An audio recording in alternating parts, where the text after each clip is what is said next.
안녕하세요. 우리 목이나 몸에 이게 뭐지? 하고 보게 되는 그런 작은 돌기들 있잖아요. 보통 쥐젖이라고 부르는데 오늘 이거 도대체 뭔지 속 시원하게 한번 파헤쳐볼게요. 아마 이런 경우는 다들 한 번쯤은 있으실 거예요. 거울 보다가 아니면 옷 입다가 목이나 겨드랑이 같은 데서 하고 작은 돌기를 발견하는 바로 그 순간이요. 이거 나만 그런가? 싶으셨다면 전혀 아니니까 걱정 마세요. 지금부터 그 궁금증 제가 하나씩 전부 풀어드리겠습니다. 자, 오늘 우리가 살펴볼 내용이에요. 이 돌기가 도대체 뭔지, 혹시 사마귀는 아닌지, 그리고 왜 생기는지 알아볼 거고요. 또 어떻게 안전하게 없애는지, 비용은 얼마인지, 시술 후 관리법, 그리고 절대 하면 안 되는 것까지 쥐젖에 대한 모든 걸 한번 쭉 훑어보겠습니다. 자, 첫 번째, 목에 난 이 돌기들. 도대체 정체가 뭘까요? 여기서부터 한번 시작해보죠. 의학적으로는 이걸 연성섬유종이라고 부르는데요. 이름은 좀 어렵죠?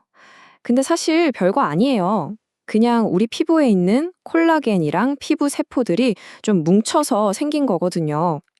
여기서 제일 중요한 포인트는 이게 바로 양성종양이라는 거예요.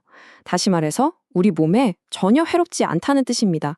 암이 아니라는 거죠. 이게 핵심이에요. 자, 그럼 두 번째로 많은 분들이 가장 궁금해하고 또 걱정하는 부분이죠.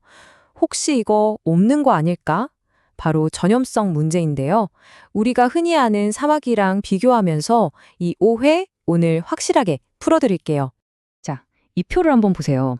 다른 것도 다르지만 가장 결정적인 차이, 바로 원인에 있습니다. 보세요. 사마귀는 바이러스 때문이에요. 하지만 쥐젖은 바이러스랑은 아예 전혀 상관이 없습니다. 이게 뭘 의미할까요?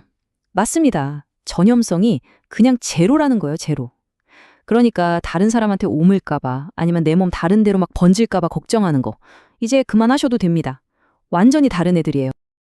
잠깐만요. 전염성이 없다면서? 왜 자꾸 여러 개가 생기는 것 같죠? 이상하잖아요. 맞습니다. 그 이유는요, 생각보다 우리 몸의 전반적인 건강 상태랑 아주 깊은 관련이 있을 수 있습니다. 자, 보시면요. 일단 나이가 들면서 피부 탄력이 떨어지는 게 있고요. 또 목이나 겨드랑이처럼 계속 피부가 스치고 마찰되는 부위에 잘 생겨요. 그리고 임신처럼 호르몬이 확 바뀌는 시기에도 갑자기 늘기도 합니다. 그런데 이런 일반적인 이유들 말고요. 우리가 진짜 주목해야 할 훨씬 더 중요한 이유가 하나 숨어 있습니다. 바로 이겁니다. 여러 개의 쥐젖이 생기는 게 사실은 인슐린 저항성의 신호일 수 있다는 거예요. 이게 제2형 당뇨의 전 단계거든요. 그러니까 쥐젖을 그냥 보기 싫어 하고 미용 문제로만 볼 게 아니라는 거죠. 어쩌면 우리 몸이 보내는 건강 신호, 일종의 엔진 경고등일 수 있다는 겁니다. 이 점은 꼭 기억해 두셔야 해요. 자, 그럼 네 번째 주제로 넘어가서 만약 이 쥐젖을 없애기로 결심했다면 어떻게 해야 할까요? 다행히도 아주 안전하고 또 효과적인 전문적인 방법이 있습니다. 가장 일반적인 방법이 바로 이 CO2 레이저 시술이에요. 마취 크림을 바르고 레이저로 해당 부위만 아주 정밀하게 태워서 없애는 거죠. 뭐랄까, 조직을 순간적으로 증발시키는 원리라고 보시면 돼요. 그리고 나서 재생 테이프를 딱 붙이면 끝! 아주 빠르고 간단한 시술입니다. 자, 이제 제일 궁금해하실 비용 얘기를 해볼게요. 보통 작은 쥐젖 하나 없애는 데는 한 2,000원에서 10,000원 사이라고 보시면 돼요. 근데 이게 왜 병원마다 가격이 다르냐면요. 건강보험 적용이 안 되는 미용 시술이라서 그렇습니다. 그래서 병원마다 조금씩 차이가 날 수 있다는 점 알아두시면 좋겠네요. 그런데 만약에 목 전체에 여러 개가 쫙 퍼져 있다. 이러면 어떡할까요? 이걸 하나하나 다 계산하면 비용이 꽤 나오겠죠. 그래서 이럴 때는 보통 병원에서 목 전체 이런 식으로 묶어서 훨씬 합리적인 가격으로 패키지를 제안하는 경우가 대부분입니다. 자, 레이저로 쥐젖을 제거했다. 그럼 이제 끝일까요? 아니요, 절대 아닙니다. 이제 딱 절반 온 거예요. 진짜 중요한 건 지금부터죠. 흉터 없이, 감염 없이 깨끗하게 아무는 사후 관리. 근데 이 부분에 대해서 정말 많은 분들이 헷갈려하세요. 뭐랄까, 연고전쟁이라고 부를 만해요. 지금부터 제가 이 전쟁 확실하게 종결시켜드리겠습니다. 어떤 연고를 바를까 이걸 고민하기 전에요.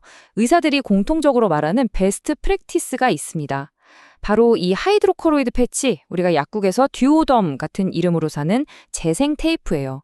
이게 왜 최고냐면 상처 부위를 촉촉하게 보호해서 흉터가 생길 가능성을 확 낮춰주거든요. 연고는 그 다음 문제예요. 일단은 이 테이프를 딱지가 저절로 생기고 떨어질 때까지 꾸준히 붙여주는 게 핵심입니다. 자, 이제 연고 얘기해볼게요. 후시딘이랑 마데카솔 둘 다 집에 있으시죠? 근데 이 둘 용도가 완전히 다릅니다. 절대 바꿔 쓰면 안 돼요. 쉽게 말해서 후시딘은 항생제예요. 상처 나자마자 세균 들어오지 말라고 막아주는 보디가드 역할이죠. 반면에 마데카솔은 피부 재생에 초점이 맞춰져 있어요. 보디가드가 임무를 마치고 나면 그 다음에 상처를 예쁘게 복구해주는 복구 전문가인 셈이죠. 순서가 있다는 거 꼭 기억하세요. 자, 이제 정말 중요한 얘기를 해야 합니다. 바로 집에서 이걸 어떻게든 스스로 해결해 보려는 시도들에 대한 건데요. 이건 정말 심각한 경고의 말씀이니까 꼭 귀 기울여 들어주세요. 이건 정말 명확하게 말씀드릴게요. 인터넷에 보면 이 크림만 바르면 쥐젖이 저절로 녹아 없어져요 하는 광고들 보신 적 있죠? 그거요, 전부 다 불법 허위 광고입니다. 식약처 공식 입장이에요. 허가된 화장품이나 의약품 중에 쥐젖을 없애는 제품은 단 하나도 없습니다.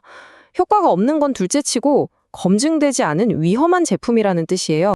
그러니까 제발 집에서 실이나 손톱깎이로 이걸 어떻게 해보려고 하지 마세요. 식초 같은 거 바르는 것도 절대 안 되고요. 이런 행동들이 얼마나 위험하냐면요. 심각한 2차 감염으로 이어질 수 있고 평생 가는 흉터를 남길 수도 있어요. 화학 화상을 입을 수도 있고요.